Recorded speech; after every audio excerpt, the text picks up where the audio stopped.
हो गया, मरणासन में था, तो किसान नंगे पैर हल जोतते थे। उनसे कहा गया अब तो बचने की संभावना नहीं, एक अचला ऐसे एक अचला ऐसे, बस। महान तपस्वी ब्रह्म ऋषि गए नजदीक, उठाया, उसे छाती से लगा, राम राम राम राम राम राम राम राम। ऐसे थोड़ी देर में बस चेतना जागृत और सब है, घर गृहस्थी में सब चला रहा है। नाम का उसी का प्रताप। पहले धर्म से चलना सीखे, बेईमानी छोड़े, तब कहीं भगवत मार्ग का रास्ता मिलता है। फिर भोग सामग्री आना प्रारंभ हो जाती है। लौकिक जितने भोग अच्छे अच्छे हैं सब साधक को फ्री मिलने लगेंगे। ध्यान रखना, भगवत प्राप्ति के मार्ग के उपासक निज अनुभव एक आंव खगेशा, संतों का अनुभव सुनने के लिए बैठा जाता है। शास्त्रों में तो सब लिखा है। उसमें तुम्हारी रुचि नहीं हुई तो रिद्धि सिद्धि फल कछु न चाहूं, जगत कामना को नहीं लाऊं। सिद्धियां आने लगेंगी, पता चल जाता है अपने को कि अपने में सिद्धि आ गई। हम सोच रहे हैं कि ये बनना चाहिए, 2 घंटे बाद पहुंच रहे हैं वही बना मिल रहा है। ये क्यों बनाया? प्रेरणा हुई कि आज आपको ये पाना। अच्छा, हम सोच रहे हैं अमुक चीज, सामने वो लिए खड़ा है आगे। ये कोई कृपा नहीं होती, ये खर्चा होता है, खर्चा। इसे कृपा मत मान लेना कि अब हम जो सोचते हैं वही हो जाता है। मिटिया मेट कर रहे हो अपने भजन साधन को, खरीद रहे हो। कुछ नहीं सोचो, फिर जो प्राप्त हो हरि इच्छा, सोच के सोचा और वो मिल गया, तो अपने भजन को बेच रहे हो। ये रिद्धियां सिद्धियां जानते हो क्या है? भजन को चुराने वाली। मैं अपने आप को 4 रूपों में कर लूं, तपस्या है, भजन है, 4 रूपों में आप कर लोगे। ये देखा है बड़े महापुरुष, भूत प्राय दिगंबर रहते थे, उनको नागा बाबा कहते थे। पाली तुम जानते हो, हाँ, दिगंबर रहता। ऐसे लोगों को लगा कि कुछ ऐसे उपद्रवी लोग, तो एक वैश्या को कहा कि तुम जितने रुपए कहोगे हम चंदा लगा सब देंगे आज बाबा को। वो दिगंबर रहते थे। कमरे में बंद कर दिया उसको, आओ स्वामी जी। और वो बालकों के साथ प्राय खेलते थे, कंचा खेल रहे, गुल्ली डंडा, और दिगंबर रहते थे। बड़ी ऊंची स्थिति उनकी। कमरे में ले जो ही अंदर हुए सो दरवाजा बंद कर दिया। और वैश्या को सिखाया था कैसे ऐसे। वैश्या की रोने की आवाज आई, बहुत जोर की, त्राहिमाम। दरवाजा एकदम खोला कि कहीं कुछ हो गया तो केस बन जाएगा। तो देखा तो 10,000 पीली ततैया, समझते हो ना, एक होती शहद वाली मक्खी छोटी, और एक होती इतनी बड़ी पीली, और वो काट ले तो बिच्छू के डंक जैसा उसका सुझा के रख दे, 1000 ततैया लपटी होगी। और नागा बाबा नहीं, गांव में देखा गया तो 10-5 लड़कों के साथ कबड्डी खेल रहे थे। सिद्ध महापुरुष ऐसी सिद्धियां विशेष अवसर पर वो प्रयोग करते हैं महापुरुष। जैसे भरद्वाज जी के पास जब भरत जी गए तो आज तक किसी सिद्धि का प्रयोग नहीं किया। सिद्धियां हाथ जोड़े खड़ी, बोले आज करूंगा, क्योंकि बहुत बड़े अतिथि आए। देवराज इंद्र भी ललचा जाए, ऐसे भोगों की रचना करो और अयोध्यावासी राम जी के वियोग में सबको सुख प्रदान करो। रिद्धि सिद्धि फल कछु न चाहूं। जब साधु रिद्धियां सिद्धियां भी त्याग देता है तब भगवत मार्ग में आगे बढ़ता है। और कामना मैं नहीं राखूं, रसना नाम तुम्हारो चाखूं। बस केवल नाम में लगे रहो, कोई चाह मत करना। एक बार एक बड़े संत भगवान गंगा जी में नाव से जा रहे थे, तो एक बड़े तपस्वी थे, वो पादुका पहन करके गंगा जी में चट चट ऐसे, और नाव के बगल से निकले उनके शिष्यों के साथ, जो नाव में बैठे हुए संत थे। उनसे कहा क्या तुम्हारी तपस्या है? नाव में बैठकर जा रहे हो, देख रहे हो मैसेज। पार हुए वो नाव से और वो पादुका से। खड़ाऊं पहने हुए। बहुत लोगों ने वाह महात्मा क्या है, और वो बहुत सुलझे हुए महात्मा थे। नीचे उतरे, नाविक से कहा कितने रुपए लगते हैं? बोले 2 रुपए। बोले हम 10 हैं, उसके हिसाब से पकड़ो। हमारे 2 रुपए लगते हैं ना? हाँ। बोले एक आदमी के 2। महात्मा से कहा समझा, जिन भागीरथी को महादेव जी ने अपनी जटाओं पे रखा, उन पे पादुका चल के आए, तेरी सारी तपस्या नष्ट हो गई। 2 रुपए एक में हम पार होकर आए हैं, और तू पूरी तपस्या को नष्ट करके केवल प्रदर्शन दिखा दिया, तेरे पास रह क्या गया? अब उनको होश आया कि अरे, बोले जिन गंगा जी को महादेव जी अपनी जटाओं पर रखते, उन पर पादुका, तपस्या का प्रभाव सब नष्ट हो गया तेरे। 2 रुपए की तेरी तपस्या, क्या किसी भी तरह का प्रदर्शन नहीं तो भगवत प्राप्ति के नजदीक पहुंच जाओगे। और कामना मैं नहीं राखूं, रसना नाम तुम्हारो चाखूं। 84 में बहु दुख पायो, ताते शरण तिहारी आयो। मुक्त होन की मन में आवे, अब आवागमन से जीव डर पावे। प्रभु अब मुझे आवागमन चक्र में नहीं फंसना, 84 लाख योनियों से मुक्त होने के लिए मैं नाम जपते हुए आपकी शरण में आया हूं। उपासक को चाहिए कि ऐसे धनी पुरुषों का संग, ऐसे भगवद विमुखों का संग न करे जिनके कारण उसके हृदय में कुछ चमत्कार दिखाने की इच्छा जागृत हो जाए। ये संग के कारण आता है, ऐसा ध्यान रखना। हमारे सिद्धांत में, भागवतिक सिद्धांत में, राज पदाधिकारी बनकर के साधु के पास जाने वालों का कभी आदर नहीं हुआ है। वीर शिवाजी भी सब कुछ छोड़ करके, नंगे पैर, पाग हटा करके, एक अंगरक्षक भी अंदर नहीं, बाहर केवल 2 अंगरक्षक सादी भेष में, बिना किसी अस्त्र शस्त्र के तुकाराम जी के दर्शन करने जाते। बड़े संतों के पास ऐसे, अगर कहीं राज पदाधिकारी का पदाधिकार का सम्मान किया तो आपका भागवतिक स्थिति नष्ट हो जाएगी, पक्का। आज संत सभा में सम्मान उसी बात का माना जाता है कि कौन अभिनेता आता है और कौन नेता आता है, और सभा की मान्यता होती थी कौन दिगंबर परमहंस आता है, इसकी मान्यता होती थी। आज मान्यता किस बात की हो रही? कौन पदाधिकारी कितना बड़ा आता है तो वो महात्मा उतना ही बड़ा माना जाएगा, ऐसा नहीं। अगर पदाधिकारी के रूप में आकर उसका स्वागत किया गया तो दुर्भाग्य है उस महात्मा को अपनी स्थिति में नहीं टिक सकता। पूज्य प्रातः स्मरणी परम मंगल में महाप्रभु चैतन्य देव, सार्वभौम भट्टाचार्य का नाम सुना है, अभी प्रसंगों में आया है। ये बहुत बड़े विद्वान महान भगवत भक्त थे। तो इनके परिचय में थे कटकाधिपति महाराज प्रताप रुद्रदेव जी। जब महाप्रभु चैतन्य देव का महायश सुना, धर्मात्मा थे, विद्या में बड़े प्रवीण थे, शास्त्रों का ज्ञान था और संतों पर बड़ी श्रद्धा थी, पर राज दरबार में संतावें तब श्रद्धा थी उनकी। वो सिंहासन पर बैठे हैं, आदर करेंगे, राज दरबार में बैठो, जो लेना है लो और अपनी महिमा, जो जिस विद्या में प्रवीण हो वो दिखाओ। छोटे छोटे हजारों राजा इनके अधीन थे प्रताप रुद्र जी के। तो अब थे तो संसार के विषय के ही। अब ज्यों ज्यों महाप्रभु चैतन्य देव की महिमा सुनते त्यों त्यों इनके हृदय में बात आती कि एक बार चैतन्य देव सभा में पधारे।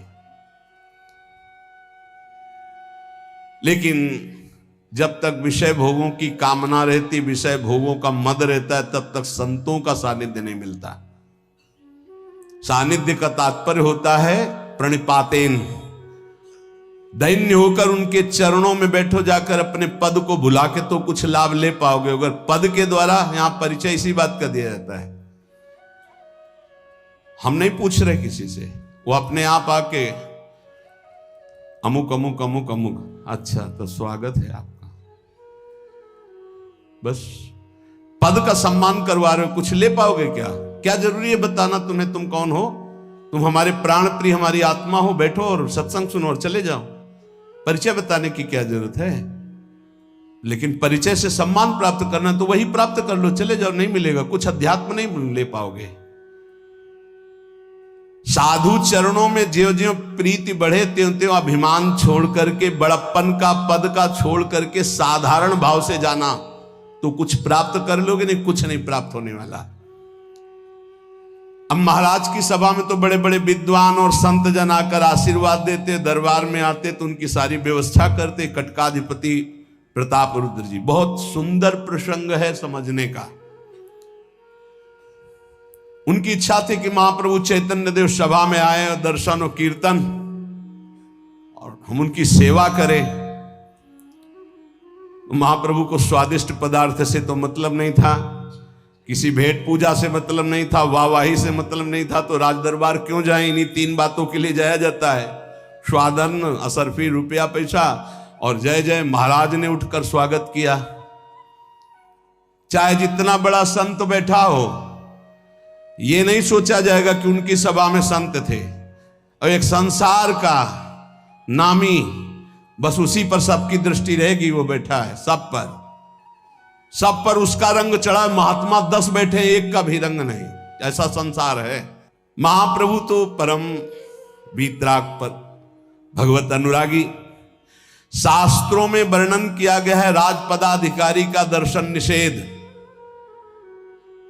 ये लगना चाहिए उनको कि हमारा दुर्भाग्य है अगर हम अपने पद का धर्म पूर्वक पालन करते हुए दैन्य होकर संत के पास जाए तो सौभाग्य। फिर वो पदाधिकारी नहीं, वो भक्त है। और पदाधिकारी की ठसक में जाए तो फिर दोनों प्रकार के देखें। बड़े अधिकारी 10 गाड़ियां बाहर खड़ी, पहले आके प्रार्थना की कि महाराज के सामने हमारा नाम, हमारा पद, हमारी प्रतिष्ठा नहीं कहोगे। जन साधारण की तरह चुपचाप बैठे, प्रणाम किया, सब चले गए। बहुत अच्छा लगा। अब एक आते हैं सब पूरा पहले पोजीशन, फिर खड़े हो, पहले उनके सब हमू कहा अच्छा, फिर वो आते हैं तो बैठना तो जमीने में पड़ेगा ना। वो इंतजार करते हैं कि शायद सोफा लग जाए। अब वो क्या प्राप्त कर पाएंगे? क्या प्राप्त, किस बात का अभिमान है? इसीलिए पदाधिकारी का दर्शन भी निषेध बताया गया है बैरागी को, भगवत प्राप्ति के मार्ग में चलने वाले उपासक को। हां, यदि वो भक्ति भाव से, दैन्यता से आता है तो उसका वो फिर पदाधिकारी नहीं, वो भक्त बन करके आता है। कोई राजपद की स्थिति में या राजा के भाव में आए तो त्यागी, वैरागी, अनुरागी को कभी भी उससे संभाषण और दर्शन नहीं करना चाहिए। महाराज कटकाधिपति को क्या पता, उनको तो था ऐसे ही संत महात्मा होते हैं, आए, भेंट पूजा दी, हो, गाए बजाए, चले गए। तो वही सोच रहे थे कि महाप्रभु चैतन्य देव आए, नृत्य करे, हरि बोल कृष्ण, और जो फिर सुविधा और सेवा। अभी तक उनको सच्चे जौहरी का परिचय ही नहीं था। सार्वभौम भट्टाचार्य को पत्र दिया कटकाधिपति ने कि चैतन्य महाप्रभु को कहो कि आए और सभा में कीर्तन करें और दर्शन दें आकर। अब महाराज का आदेश, कटकाधिपति जगन्नाथपुरी के वो राजा हैं। भट्टाचार्य जी डरते हुए चैतन्य महाप्रभु के पास गए, बोले प्रभु एक निवेदन करना चाहता हूं, आज्ञा हो और अभयदान हो तो प्रार्थना करें। प्रभु ने हंसते हुए कहा कैसी भूली सी बातें कर रहे हो, अभयदान? आप तो अपने पार्षद हो, किस बात से? हमें तो लगता है आज तक आपने जो भी कहा मेरे हित के लिए कहा है, मेरा हित होगा, बोलिए आप। भट्टाचार्य ने कहा प्रभु आपको मेरी प्रार्थना स्वीकार करनी पड़ेगी। प्रभु ने कहा वाह, ये कोई रीति है? वचनबद्ध पहले से करा लेते हो और फिर कहते हो कि प्रार्थना नहीं। भाई, मानने योग्य होगी तो मानूंगा, नहीं तो ना कर दूंगा। और फिर आप ना करने वाली बात कहोगे ही, क्योंकि इतने बड़े विद्वान और भक्त हो। प्रभु के इस उत्तर को सुनकर वो मौन हो गए, हिम्मत नहीं पड़ रही थी कहने की। फिर भी कहा, प्रभु हमारे पास एक पत्र आया है कटकाधिपति प्रताप रुद्र जी का, और वो आपके दर्शन के लिए उत्कंठित हैं और कह रहे हैं कि सभा में पधारिए और दर्शन दीजिए। प्रभु ने कानों में हाथ रखा और कहा, श्री कृष्ण श्री कृष्ण श्री कृष्ण श्री कृष्ण। ये राजा, ये बादशाह, ये भावविहीन बातें तुम्हारे मुख से कैसे निकलने लगी? मैं उनके दर्शन करने जाऊं, सभा में जाऊं, या वो यहां हैं? कैसी बात कर रहे हो?